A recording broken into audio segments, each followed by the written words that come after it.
শুনেছি তুমি নাকি ভগবান। হে গোবিন্দ, এই জগতে সবাই তোমাকে ধর্মের মূর্তি বলে ডাকে।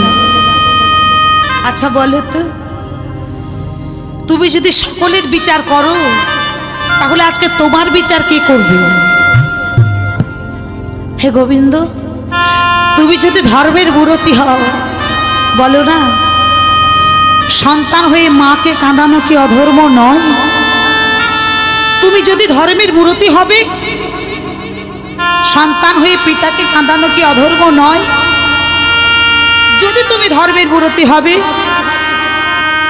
প্রেমিক হয়ে প্রেমিকাকে কাঁদানো কি অধর্ম নয়? যদি তুমি ধর্মের মূর্তি হবে, বন্ধু হয়ে বন্ধুদের কাঁদানো কি অধর্ম নয়? বলো।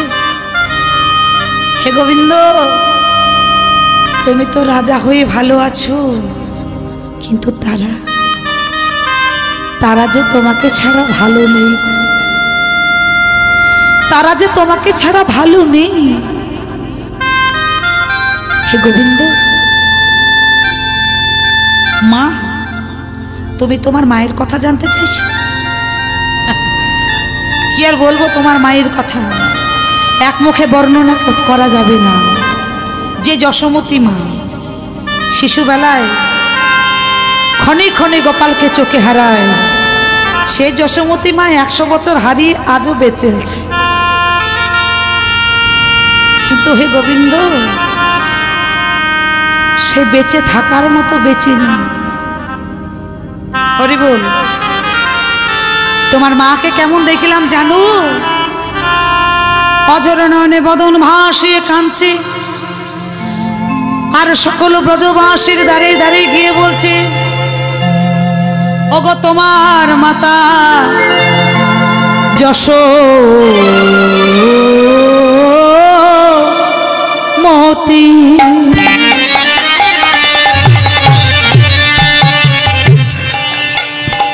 কাঁদে দিবা রাতে। ওগো তোমার মা যশোমতী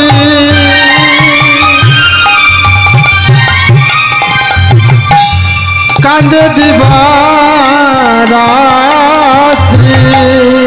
তোমার মা যশোমতী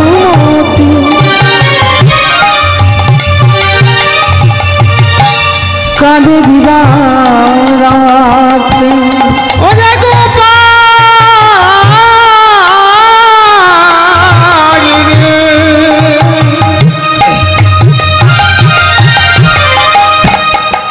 ওরে আমার নয়নে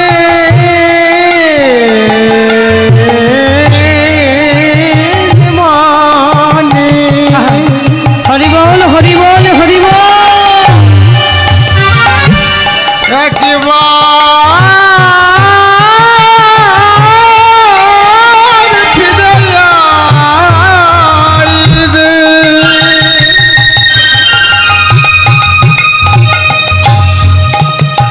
আমি বলি হারা ফলি হয়ে ঘুরে ঘুরে বেড়াই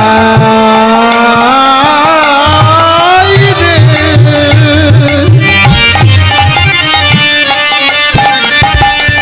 ওরে আমার নয়নের মনে, ও গো তোমার মা যশোমতী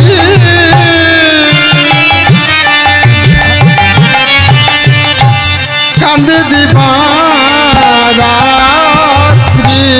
গোপালে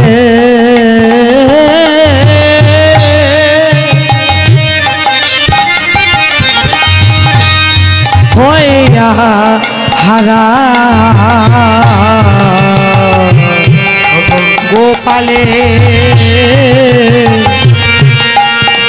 হইয়া হারা। গোপালে হয়ে হয়ে হারা। হরি বল। বলে তোমার মাতা যশোমতী কাঁদে দিবা রাত্রি, গোপালে হইয়া হারা। হে গোবিন্দ, তোমার মা সে যে আর ভালো করে চোখে দেখতে পাই না গো। কেন জানো? তোমার জন্য কেঁদে কেঁদে তার চোখ নষ্ট হয়ে গেছে। গোবিন্দ,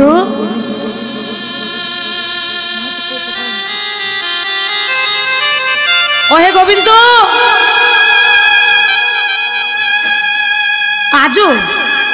আজও তোমার মা ওই নবনের ভাণ্ডটা নিয়ে প্রত্যেক ব্রজবাসীর দ্বারে দ্বারে গিয়ে আজও গোপাল গোপাল গোপাল বলে দেখে বেড়ায়। কিন্তু দুঃখের বিষয় কি জানো? গোপাল গোপাল বলে ডেকে বেড়ালো, শতবার ডাকলেও মা তার গোপালকে কাছে পায় না। সুদাম সুদাম দাম সুদাম, কেউ আর গোচারণে যাই না। দেবঋষি, আমার রাধারানী সে কেমন আছে, কেমন থাকবে, আর কেমন দেখলাম জানো? অশ্ব সখী রাধারানীকে ঘিরে সবাই বসে আছে, আর তোমার রাধারানী কি করছে জানো? ধুলার মধ্যে তোমার নাম অঙ্কন করে আর সেই নামের মধ্যে গড়াগড়ি দিয়ে কাঁদছে, আর পরাণ বধূ বলে কাঁদছে। হরি বল। কেমন দেখলাম জানো? তোমার রাধারানী কি করছে? ও হে শ্যাম, কি করছে জানো? ওগো দেখিলাম আছে ভূমি তলে,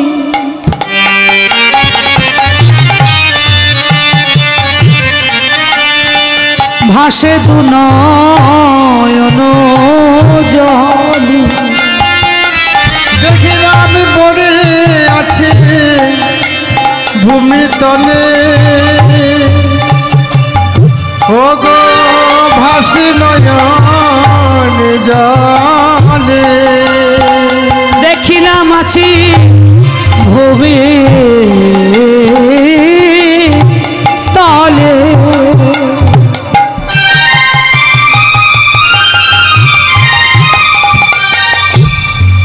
ভাসে দু নয়ন জলে, আছে ভূমি তলে,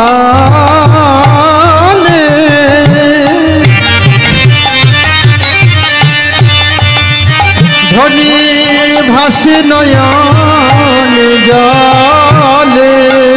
কৃষ্ণ বিরহে কৃষ্ণ বিরহে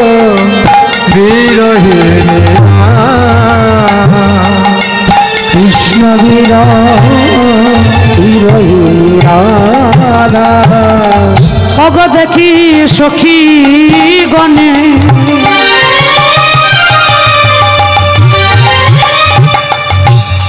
ভাবে ন মনে মনে, অগ দেখি সখী সখী গণে, তারা ভাবে মনে মনে। দেখি সখী সখী গণে, তারা ভাবে মনে মনে, বাঁচবে না আর দিন দিনে বাঁচবে না প্রেম ময়রা, বাঁচবে না প্রেম ময়রা।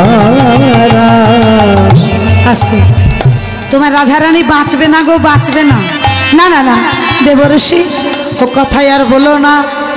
দেবঋষি, ও দেবঋষি বলো না, কি করব, কি করলে তাদের এই দুঃখের দিন আমি ঘোচাতে পারবো, তাদের এই ঋণ আমি শোধ করতে পারবো। হে গোবিন্দ, দেখো শত বছর তাদেরকে যে ব্যথা তুমি দিয়েছ, যে চোখের জল তুমি তাদের নষ্ট করেছ, তার ঋণ তুমি কোনোদিন শোধ করতে পারবে না। তবে কি করতে হবে? কাঁদতে হবে, মধ্যে কাঁদলেও পারবে না। শত বছর যদি কাঁদো তবে তাও তাদের ঋণ শোধ করতে পারবে না। হরি বল। তাহলে কি করলে ঋণ শোধ হবে না? শোনো হে গোবিন্দ, আমি তোমাকে ভালো করে বলি, তুমি মন দিয়ে শোনো। তোমাকে একটা কর্ম করতে হবে, পারবে? কি কর্ম? যেটাতে দেখো হে গোবিন্দ, হতে পারো তুমি ভগবান, তবু তুমি যখন এই কর্ম করেছো সাজা তোমাকেও পেতে হবে। কি সাজা? না তেতা যুগে রামচন্দ্র যেটা করেছিল তোমাকে সেটা করতে হবে। কি করতে হবে? মনে রাখো, অগতে তাই রাম রাজা ছিল, অশ্বমেধে যজ্ঞ করেছিল। অগতে তাই রাম রাজা ছিল, অশ্বমেধে যজ্ঞ করেছিল। তাই রামে রাজা ছিল, অশ্বমেধ যজ্ঞ করেছিল। দান ব্রত যজ্ঞ করইবে, অগদান ব্রত যজ্ঞ করইবে। ভগবানে যোগ যোগ করইবে। সোনা বলি ওহি রাজন ত্রিভুবনে নিমন্ত্রণ, শোনো বলি হে রাজন ত্রিভুবনে নিমন্ত্রণ। শোনো বলি ওই রাজন ত্রিভুবনে নিমন্ত্রণ। সেই যজ্ঞে করিতে যে হবে, ওগো সেই যজ্ঞ করিতে যে হবে। অবশ্যই যোগ করিতে যে হবে। তুমি করবে সবে নিমন্ত্রণ, করবে সবে নিমন্ত্রণ, করবে সবে নিমন্ত্রণ, করবে সবে নিমন্ত্রণ। শোনো বলি ওহে রাজন করিবে সবে নিমন্ত্রণ। শোনো বলি হে রাজন করবে সবে নিমন্ত্রণ। শোনো বলি ওই রাজন করবে তুমি নিমন্ত্রণ। হ্যাঁ, তোমাকে যজ্ঞ করতে হবে, আর যজ্ঞ যেদিন শেষ হবে সেদিন আর একটা কর্ম করতে হবে। কি? ওগো যজ্ঞ সাঙ্গ হবে যবে, যেজন আজা ধন চাইবে। ওগো যজ্ঞ সাঙ্গ হবে যাবে, যেজন আজ দান চাইবে। যোগ্য সাঙ্গ হবে যাবে, যেজন আগে দানে চাইবে। সেই দান দেবে হাসি মুখে, তুমি সেই দান দেবে হাসি মুখে। তুমি সেই দান দেবে হাসি মুখে। ওগো সেই দান দেবে হাসি মুখে। সর্বশেষে দানে দিয়া ভিক্ষার ঝুলি কাঁধে লইয়া, সর্বশেষে দান দিয়া ভিক্ষার ঝুলি কাঁধে লইয়া। সর্বশেষে দানে লইয়া ভিক্ষা ঝুলি কাঁধে লইয়া। মাধুপুরি খাবে মন সুখে, ওগো মাধুপুরি খাবে মন সুখে। ওগো মাধুপুরি খাবে মন সুখে। ওগো মাধুপুরি খাবে মন সুখে। তুমি ভিক্ষা করে বেড়াবে, ভিক্ষা করে বেড়াইবে, ভিক্ষা করে বেড়ায়। ভিক্ষা করে বেড়াইবে। নগরের প্রতি ঘরে ঘরে ভিক্ষা করে বেড়াবে। নগরের প্রতি ঘরে ঘরে ভিক্ষা করে বেড়াইবে। নগরের প্রতি ঘরে ঘরে ভিক্ষা করে বেড়ায়। নগরের প্রতি ঘরে ঘরে ভিক্ষা করে বেড়াইবে। বেশ ঠিক আছে, আমি এখানে যজ্ঞ করব, আর সেই যজ্ঞে সকলকে নিমন্ত্রণ করব। কিন্তু পত্র তো লিখতে হবে, বিনা নিমন্ত্রণ তো কেউ আসবে না, নিশ্চয়ই পত্র লিখতে হবে। তাই দাদা বলরামকে ডেকে বললো, দাদা গো পত্র লিখতে হবে। তাই পত্র লিখতে শুরু করলো। পত্র লিখে দাদার হাতে দিয়ে বলছে, দাদা দেখো তো সব ঠিকঠাক আছে না নেই। ও বাবা, কাদের দুঃখ দূর করার জন্য যজ্ঞ করছে? বৃন্দাবনবাসী। দাদা বলায় কি দেখছে যে সব জায়গায় পত্র লিখেছে, কিন্তু যাদের জন্য যজ্ঞ করছে সেই বৃন্দাবনবাসীকে কোনো পত্র লেখেনি। কেমন বিচার? হ্যাঁ রে, ও কেন বলি যজ্ঞ করছিস তাদের জন্যই, আবার তাদেরকেই নিমন্ত্রণ করবি না? এটা কেমন কথা? ভগবান কৃষ্ণচন্দ্র বলে উঠলো, দাদা গো, যারা খুব কাছের মানুষ হয় তাদেরকে পত্র লিখে নিমন্ত্রণ করতে হয় না। স্বর্গমুক্ত পাতাল সবাইকে পত্র দিয়েছি, কিন্তু বৃন্দাবনবাসী বড় আমার আপনজন, তাদেরকে পত্র না দিলেও যদি একবার সংবাদটা শুনতে পাই যে আমি যজ্ঞ করছি, তাহলে তারা পত্রের আশা করে বসে থাকবে না, ছুটে আসবে যজ্ঞে সামিল হওয়ার জন্য। দেখবেন বাবা, আমাদের ঘরে যখন কোনো অনুষ্ঠান হয়, বিয়ে বাড়ি হোক, অন্নপ্রাশন হোক, যাই বা হোক, বা জন্মদিন হোক,